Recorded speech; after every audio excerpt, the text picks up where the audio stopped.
Greetings ladies and gents, and welcome to this match video for Mud's mission taken from the website Royal Road. As always, I hope that you all enjoy this episode, and if you do, please consider supporting the channel. Also, all of these episodes will be available as a podcast on the various different podcast platforms. All the links will be down below. Chapter number 1. Manufactured. Nestled in the woods on the periphery of the bustling town of Galtheus stood an ancient and weathered wooden mansion. While the surroundings and the building itself looked poorly maintained, a closer examination of the structure revealed it to be in perfect condition. The roof, thick with dead leaves and birds' nests, didn't have a single shingle out of place. The walls, covered in moss and grime, didn't have a single crack or a speck of missing paint. The apparent dichotomy was a natural result of the owner with great skill in enchanting and very little regard for appearances. The interior of the dwelling was no better. Ancient tombs and alchemic regions sat in disorganized piles throughout every room. It was getting to the point that even the cause of the problem, the ancient owner of the building, was fed up with it. This place needed to be cleaned immediately. Just not by him. And not by any of the noisy loudmouths from the town proper, who he had built this home to get so far away to avoid. With a considerable effort and some unfortunate popping sounds, the great enchanter Sithlar lifted himself from his comfortable chair, shuffling towards the room he normally used for dismantling beast corpses. He grabbed the materials he would need for the task from various piles as he passed. Some of the materials were perhaps much higher quality than would be strictly necessary for what he had in mind, but he didn't feel like digging through piles of corpse bits and for hours just to save a few gold. Wait, is this fire dragon blood? Maybe like a few platinum. Oh well. Sithlar's time was worth more anyway. Better to get it done quickly. He'd been feeling more lethargic lately and was just wanted to take a nap. Arriving in the room which resembled a mixture between a butcher shop and an autopsy room, Sithlar set to work. In the center of the table he placed a large mass of dirt, although it was actually crushed earth elemental.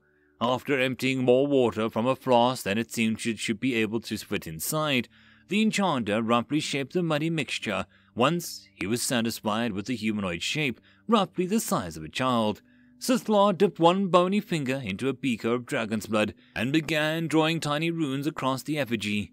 As each rune was drawn, it glowed brightly for a moment, then sunk down below the surface. Sweating profusely, Sithlar took a few panted breaths and then steadied his breathing. The task had already been much more taxing than he had anticipated, and he still needed to perform the most difficult part, cutting all of the sense from the outside world. Sithlar sent his consciousness outward on a path perpendicular to the mundane dimension of everyday life. His mind drifted in the glittering incandescence of the realm of pure magic. Fantastic technicolor radiance shone in all directions, attempting to overwhelm his sense with impossible colors and sounds that he could taste. The great enchanter was no amateur, however, and was focused on his task. Searching his surroundings, he quickly found what he was looking for. Fragile motes of pure white light floated sparsely through the wild cacophony of magic outside the realm of man's normal senses. As far as he knew, every living being held within itself such a mote. When a plant or an animal was born, a mote became trapped within it, and when they died, it was released back into the world. If, on the other hand, a mote was forcibly removed from a living creature, more horrible things than mere death tended to happen. What would happen if the amount of life born ever exceeded the number of motes? A chill ran down Sithlar's mind at that thought. That was a concern for another time. A jagged white claw of pure willpower erupted from the thought form of Sithlar and snatched a nearby unbound mote, and was pulled struggling with him as he returned his mind to the shabby dissection room, wasting no time. Sithlar slammed the glowing white mote into the chest of the nearly complete golem.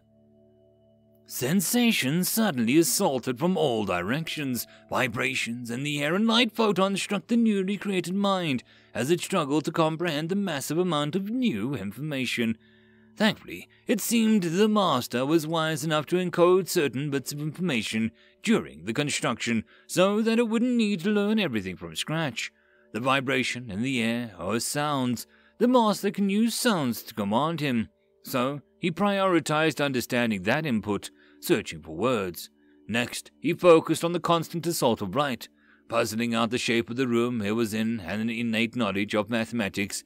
It seemed to be able to absorb light from 3 points of its upper mound, so it was trivial to use triangulation to construct a 3-dimensional mental model.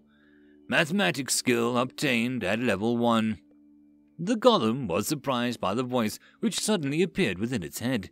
However, it was not the voice of the master, so it simply ignored it. All that was important was fulfilling the only directive that it was imprinted upon creation: obey the master. Finally, getting a handle on the task of seeing with light, the golem focused all of its attention to the thing that was probably the master. Then the thing began to speak. The golem had no doubt in its mind. "Mud Golem, you have a lot of work ahead of you. This place is a mess. Well, I suppose I better give you a standard instruction so you don't kill the guest for forgetting to wipe their shoes, or turn the world into a factory for paperclips." The Mud Golem, which was assumed was his name, analyzed every aspect of the master as he spoke. The master was a very thin and wrinkly creature, approximately 1.5 times as tall as itself, with a steep hunch. If the master stood upright, it would easily be twice as tall as itself. The master's exposed flesh was pinkish white, with long white fur growing from it. For some reason, he had covered most of his body with plant fibers dyed orange, and put a brimmed cone of the same material on top of his head. Perhaps covering his body served some purpose. Mud would ask once it learned to speak. "First of all, do not intentionally kill a human. I made you for domestic work, not combat. If any beasts or pests show up, you can kill those, though. Oh, and demi-humans count as humans as for the purpose of this order. Second, obey the orders of any human unless it conflicts with my orders. Third, avoid being damaged and seek repair if you are injured." Something that seemed strange to Mud, aside from the woven plant fiber coverings, was the labored breathing of the master. Mud had an innate knowledge of the master's language, and it was certain that you weren't supposed to take such a loud, deep breaths between each word. Additionally, the master seemed to be releasing an unsustainable amount of water from its surface. The master rubbed some sweat from his eyes and his sleeve and continued, "Well, that's good enough for now. For your specific orders, I order you to defend my home and my possessions. As for the mess around here, The master's mouth hung open, and he grasped his chest. Eyes wide, he made one final stuttering gasp before falling backwards to the ground, unmoving. Mud waited patiently for the master to continue. End of chapter. Chapter 2. Movement. While technically it's possible to craft a fully functional golem and immediately give it specific goals, any experienced golemancer will warn you of the danger of such naivety. If an enchanter's first words to an awakened golem are, "Kill my enemies," and a mosquito were then to land on their nose, they may soon find themselves with the face caved in by a sturdy fist. Competently constructed golems are capable of abstract reasoning, but they do not have the common sense. Golems think only of following their orders in the most fast and efficient way possible. As such, it is advised that all aspiring golemancers make an effort to fully memorize the 3 laws of golemancy, and apply them immediately to all newly awakened golems. As an additional precaution, some especially meticulous enchanters will postpone the engraving of the runes for articulation until all basic orders have been spoken. This extra step prevents possible erratic and unpredictable interpretations of incomplete order sets. Excerpt from Beginner's Golemancy, Volume 3. Waiting patiently for the master to continue his sentence, Mud decided it would be fine to split his focus and examine his room more fully. There were many strange things that did not recognize. The entire room seemed to be constructed of brown plant fibers, much stronger than what the master had covered himself with. Wouldn't it be smarter to use those stronger fibers as coverings to defend against attacks? Mud would suggest that later. The surface Mud was resting on was smooth and cold, near the roof of the room. There seemed to be a transparent rectangle that allowed light to filter in from the outside. Mud wondered what that rectangle was for. In a flash of inspiration, Mud had an idea.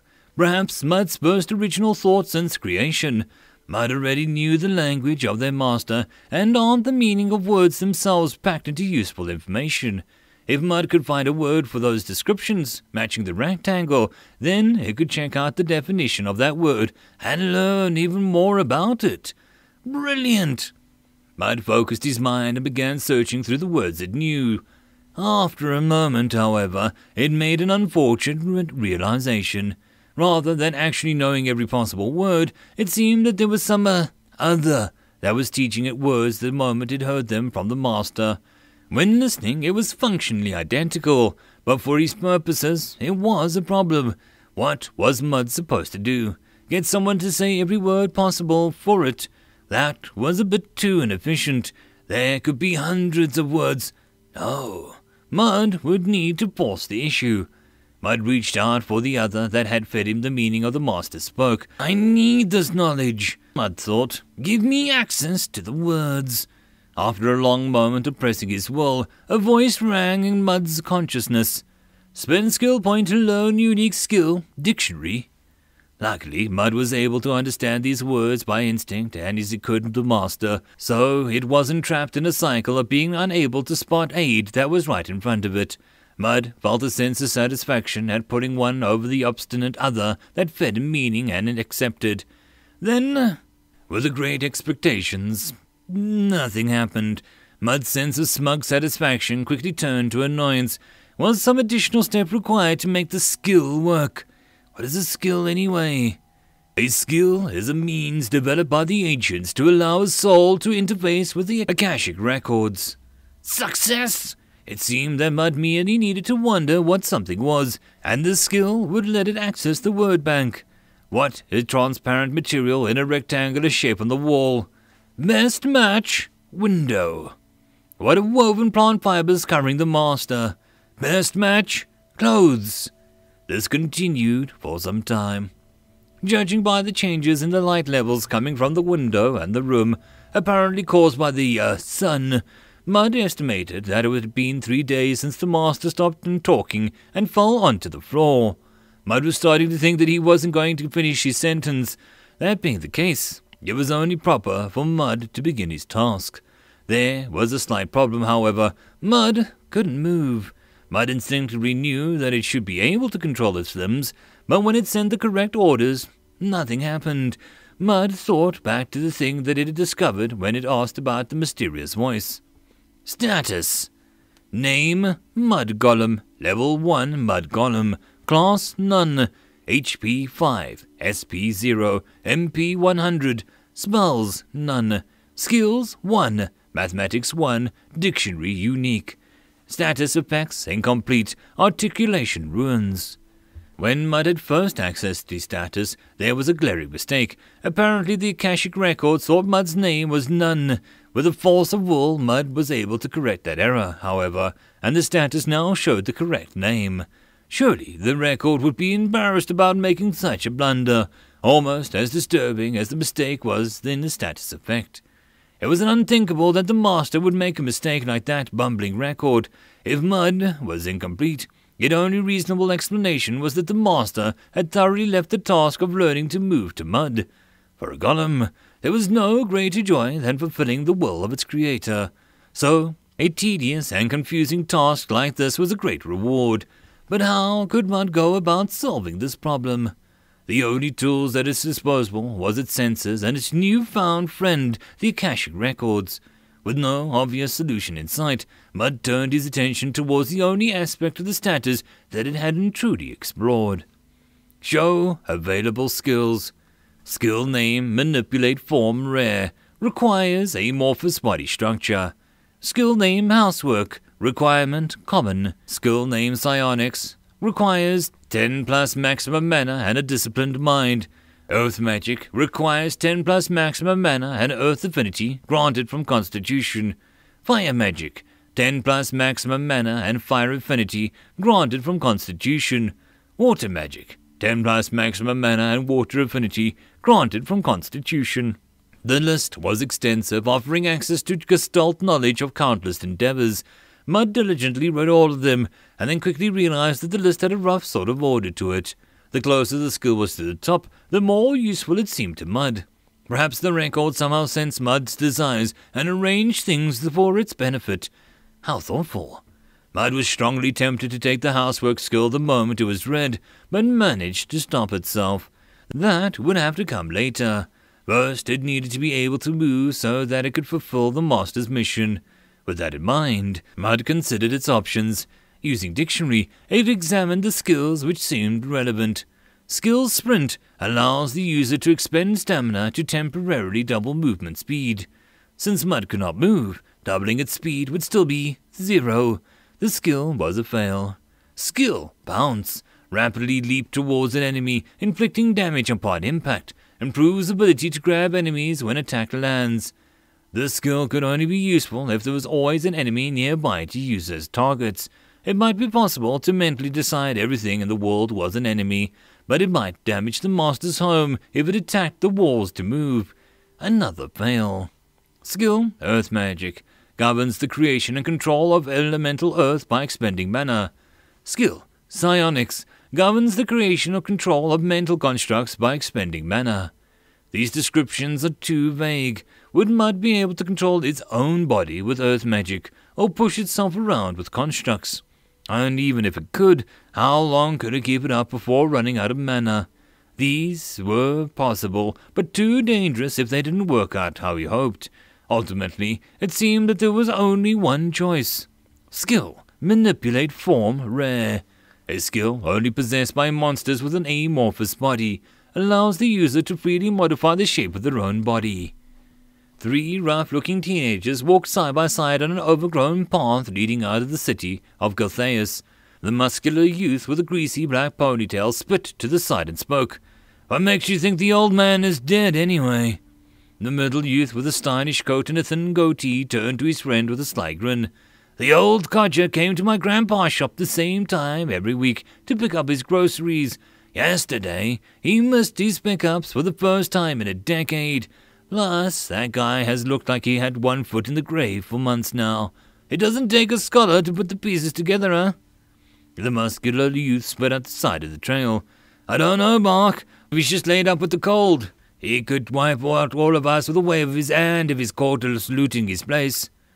If he's still there, we can just say that we've come to check on him out of the kindness out of our own hearts. At worst, he'll just throw us out. Ain't that right, Cobb?"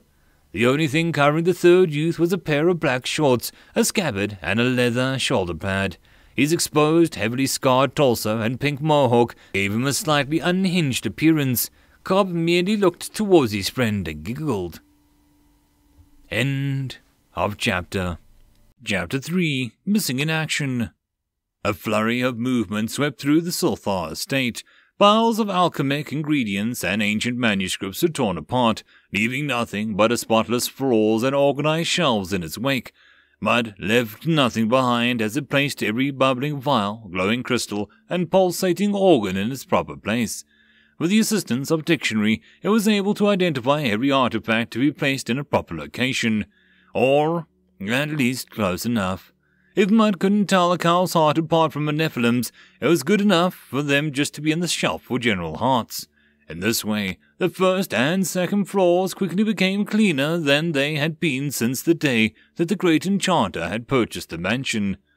Just as Mud was finishing up with the first floor and proceeding towards the basement, a pounding erupted from the front door. Could this be the beasts or pests that the master had assigned as enemies? Looking through the window and listening to their conversation, Mud decided they were definitely human, and possibly pests. Pounding on the door, Bark yelled for the 4th time, "Old man, are you dead in there? Open up already!" With a triumphant look in his face, Bark finally lowered his hand and turned smugly towards his accomplices. At the last moment, feeling that there was no harm in being careful, he added, "All right, we're coming inside to make sure that you're okay. Speak up now if you don't want us to break in." Filled with the confidence and a lack of reply, Bark turned towards his muscular companion. "You see, Jericho, he's definitely dead. There was no way that crotchety fool who always complains about noise would stay quiet while I scream and pound on the door. Once we swipe all the expensive junk in the house, we'll be set for life." Reaching the door, Bark found it locked. This was expected, so he didn't let it bother him. Instead, he coolly ordered his lackey, or rather, friend, to bust open the nearby window. Spitting to the side, Jericho lifted up his knobby wooden walking stick and struck at full force against the window. Rather than shattering as expected, glowing purple runes instead appeared at the point of impact and deflected the blow. Jericho dropped his weapon in surprise as the shock of the impact returned to his arms, accompanied by a loud cursing from Bark and a giggling Cobb. Mud was incensed. These fools were trying to damage the master's home, and equally as unacceptable, they planned to steal the master's possessions. They needed to be stopped by any means. Well, almost any means. Mud's options were limited by the higher rank orders the master had imprinted it to do. Do not intentionally kill a human. These words were law to Mud, and a rule of its universe. The master's orders were as impossible to ignore as gravity or the passage of time. These being the case, the only options were to kill the humans unintentionally, or make them leave without killing them. Since intentionally trying to unintentionally kill them seemed dangerously close to disobeying an order to Mud's mind, that left only the second option. Observing through the window, Mud decided they would have a bit of time before the intruders managed to enter the house, and that it was highly unlikely that their attacks could do any damage to the structure. Slithering over to the neatly arranged bookshelf nearby, Mud grabbed his tome on human anatomy. It was important to know how much they could be damaged before dying. Several hours later, Jericho was panting and on the ground as Bark stomped angrily back and forth in front of the door. What the hell is this place? The windows are harder than steel, and the keyway ate my picks, and the chimney has a metal grate. Who the hell puts a metal grate on the chimney? And this guy is insane, and what are you giggling about? Bark turned furiously towards Cobb, who had just stood there giggling and doing nothing for help since they arrived. Despite his sharp gaze, Cobb just kept giggling and walked towards the door. Rolling aside a small rock near the entrance, he leaned over and picked up a spare key hidden beneath. Damn it, Cobb, this is why I hate you. Deflating somewhat, he added, and why I take you on every job. Good work. The door opened slowly, and 3 figures cautiously entered. I didn't know Sithlar was such a clean freak. This place looks like it's never been lived in. I never would have guessed them from some messy duds he's always wearing. The room was truly immaculate. The only thing out of place was a single open book on the floor next to the bookcase. Bark crouched down and examined the book appraisingly. Some medical book. Looks well made. We could probably get a few silver for this. Taking on more serious demeanor after entering the building, Cobb looked around cautiously. We should make sure Sithlar is dead before we touch anything. You worry too much, Cobb, said Bark as he scoped the books and dropped it back in his sack. He's right. The old man didn't notice me waiting on the windows for the last bit. He's either dead or he ain't here. Cobb grimaced but didn't reply. Why were these idiots always in such a hurry? Cobb hated how they always just did the first thing that they thought of, without thinking through or asking for his advice. At least it was entertaining watching them suffer for being idiots. That was the only thing that kept him with them all this time. Thinking back to how hard they tried to break into the building, Cobb let out a slight chuckle. Just as Cobb was thinking about how idiotic his companions were, Jericho wandered off by himself through the nearby door. What are you doing? Groups should always stick together during an infiltration. I'm hungry and swinging my stick so much, I'm going to make myself lunch. I saw the kitchen when we were hitting the windows. Just let him go, Cobb. He can't be reasoned with when he's hungry. More importantly, stop grabbing stuff that looks expensive, said Bark, who was rapidly following his own advice. Letting out a bitter sigh, Cobb wandered over to the bookshelf and started reading the spines. It seemed that luck was on Mud's side, or perhaps his foes were simply very incompetent.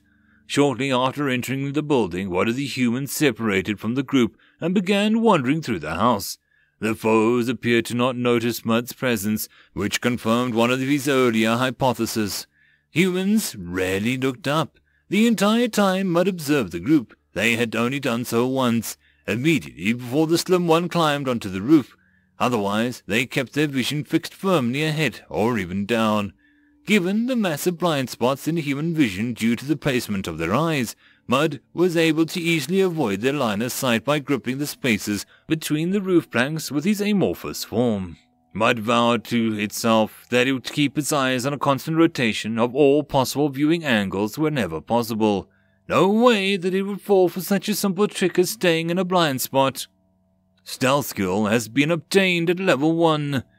Right now, Mud was following the shortest and thickest of the intruders. While the foe seemed to powerful attacks, it only acted under the orders of the Slim One. Since it was separate from its master, perhaps it wouldn't even think to fight back when Mud attacked. Mud could only hope this human's masters forgot to order it to avoid damage. Arriving in the kitchen, a thick one moved over to the nearby cabinet and began searching the contents. Then, to Mud's dread, it ate a cracker. A thought ripped through Mud's mind at the sight. I order you to defend my home and my possessions. I'm sorry, master. Forgive me. The cracker has been thoroughly destroyed. There was no recovering it now. Mud needed to act immediately before more damage could be done. Dunk! What was that noise? Cobb spun around and pulled out his short sword. You're so dramatic, Cobb. Jericho probably just dropped something. You know how clumsy he can be.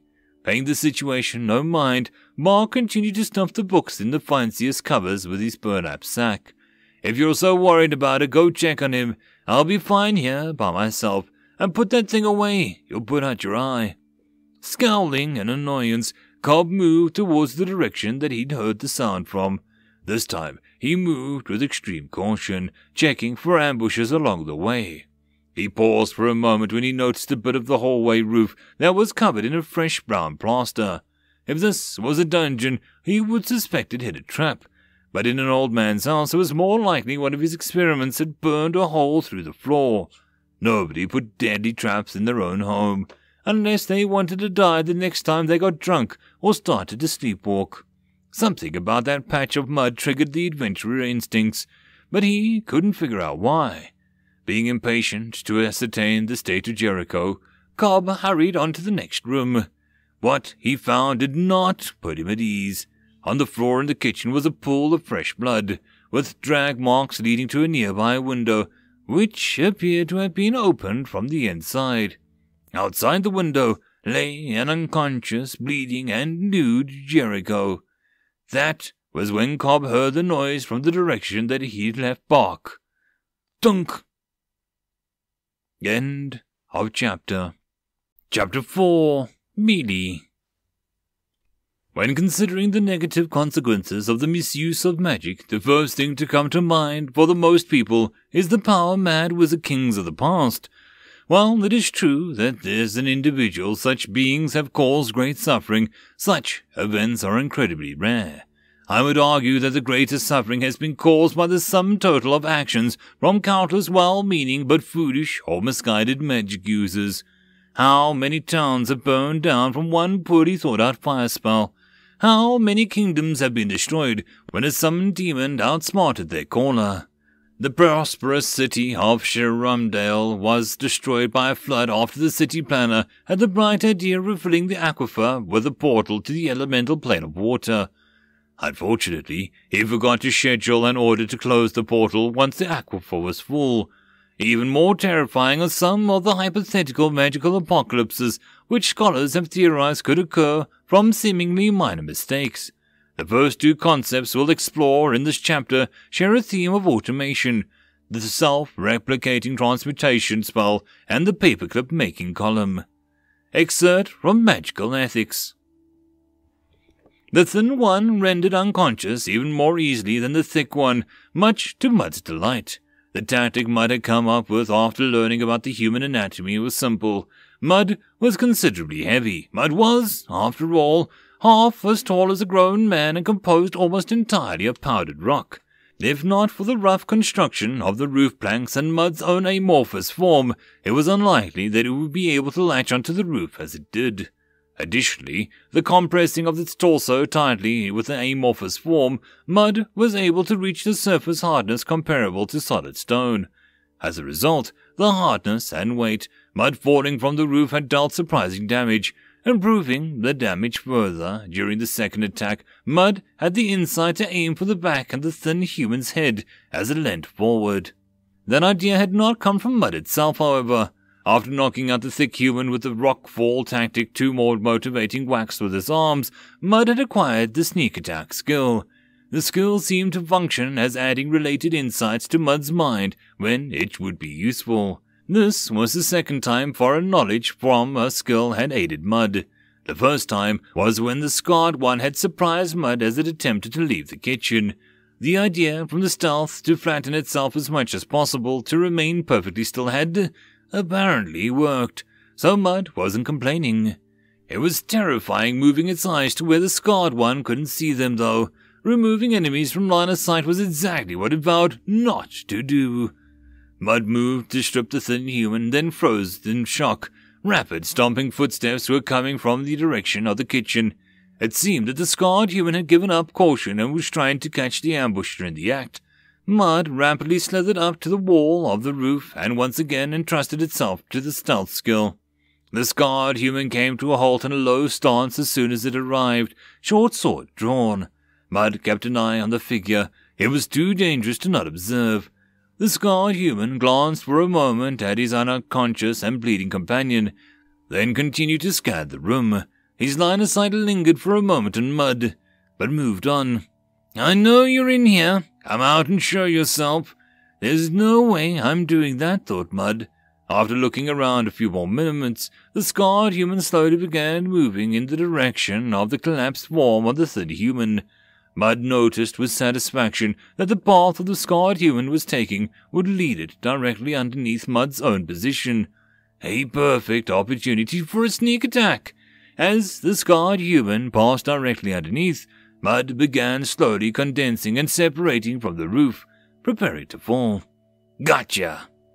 The flash, a scarred one spun around and swung the sword at Mud. The blade sunk deep into Mud's torso, nearly splitting it in half. The force of the blow shot Mud halfway across the room. To Mud's surprise, the attack didn't seem to do it damage. The split was easily closed with his amorphous form, and a quick check of the status showed that its HP had not been reduced. Perhaps Mud was actually incredibly strong. Filled with confidence, Mud slithered directly towards the sword-wielding intruder. Immediately after Mud entered sword range, the scarred one chopped once again. Sharp metal cleanly sliced through Mud's right arm at the shoulder, causing it to fall to the floor and rapidly lose shape. Maximum HP reduced by 2. Pain! Searing, hot pain filled Mud's body. This was the first time it had ever felt such a sensation, and it just wanted it to end. Mud's form spasmed wildly, and dozens of tentacles of Mud thrashed randomly. Shocked by the unexpected display, the scarred one was struck in the knee with a tentacle and was forced to step back. Mud didn't even notice. Desperate for the pain to end, Mud grabbed handfuls of its former arm and pressed it up against the stump where it had been. Maximum HP increased by 1. Maximum HP increased by 1. It worked. Somewhat. The pain lessened considerably, and Mud felt that it could recover now, given time. Mud turned its attention back to the scarred human. It seems Mud had greatly underestimated him. If the fight continued this way, Mud was certain it would die. Mud focused his attention on its enemy, prepared for the bitter fight to the death. The scarred human put some weight on his knee and winced slightly. He glanced between his collapsed leader and Mud's few times, sighed, then turned around and sprinted for the front door and out of the building. Mud was momentarily rendered immobilized by the shock. The scarred human had simply run away and abandoned its leader. It was fine with Mud, since it wasn't carrying any of the master's belongings, but it was merely unexpected. Regaining focus, Mud turned back to the thin one and began stripping him. In order to protect his home, Mud couldn't waste any resources. These clothes or equipment might come in handy. it was useful to have supplies that could be freely destroyed or lost, unlike the Master's possessions. One might think that since Mud's Master's possessions, anything Mud acquired would automatically also be the possessions of the Master, and therefore needed to be protected. That had been how Mud thought too, until it read a book on anatomy. Based on what was written, it was obvious now that Mud the Master was dead. With that realization, Mud had to re-evaluate the meaning of the orders, defend my home and my possessions. As Mud saw it, there were two ways it could interpret those words. Defend what the Master owned at the moment he gave the order, or defend whatever the Masters currently owned at that moment following the order. While similar, the two interpretations were subtly different. For example, if the Master were to use its gold to purchase something, what would Mud need to do? With the second interpretation, Mud would defend the new object the Master had purchased and ignore the money. But the first, Mud would ignore the newly purchased object and need to somehow protect the money from the merchant. Until the revelation of Master's death, Mud had followed the second interpretation since it seemed more likely to what the Master had intended. However, such an interpretation was now meaningless. The Master was dead, and could not own anything. Therefore, the only way to follow the Master's orders was to defend everything the Master owned at the moment of giving the order for eternity. Such an endeavor would likely be extremely difficult, complex, and never-ending. Exactly the kind of job a golem loves. End of chapter. And that, my friends, concludes this video. I hope that you enjoyed. If you did, please consider supporting the author from the link down below. Otherwise, if you wish to support this channel, there are numerous ways to do so, like liking, subscribing, and possibly even becoming a patron. Otherwise, the easiest way would be to share. And until the next video, I hope that you all have a good one, and I'll see you then. Cheers.